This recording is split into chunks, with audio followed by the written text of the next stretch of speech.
Hello everyone, I'm Mike Dubé from CaseNet Media. And I'm Brianna Hike from Acadia University. And today we're going to give you some thoughts on the coffee industry.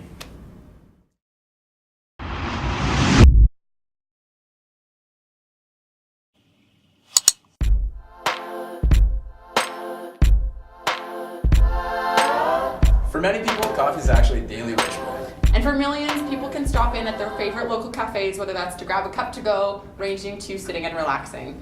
Of course, as well, coffee can be enjoyed internationally as well, as we hear from one of our speakers from Kaffitár coffee group based out of Iceland. And despite arguably small margins, it seems like in a populated place you can find a coffee stop on every corner. So that has to beg the question, how much coffee is too much coffee? TAN actually has about 5 locations spread across even the smaller population of Nova Scotia. With that being said, they've reached a point in their operations of now what? They've actually reached a barrier which can only now be defined as having high market saturation.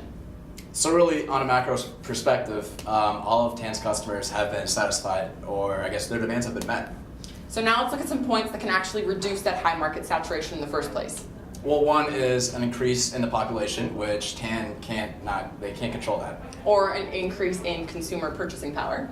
Or a competition decrease also, which is out of TAN's control. But with that all being said, TAN's actually reached a point where they've actually had forces that have allowed them to sort of plateau at this point. How does a change in the business model impact that? Well, we can take a look at GoPro. In 2014, after a really very successful IPO, they reached a point where their market was also saturated. What did they end up doing?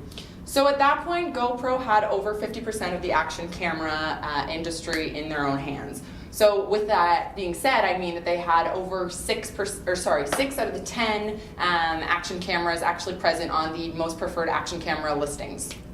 With the remainder of that percentage, the competition did hold true as well. So they needed a logical extension into a different industry. So the result was they actually ended up going into the drone industry and doing really well. So I think TAN is in the same boat. The company needs to kind of take a self-audit, take a look around, see what they've accomplished, and they need to know where they want to go. That lesson just doesn't apply to TAN though in itself. That lesson can also actually be applied to many individuals as well. It's easy to get stuck in a routine that feels more regular, but it's important to look back at what you've done up to a certain point and realize at what point where you want to take yourself moving forward.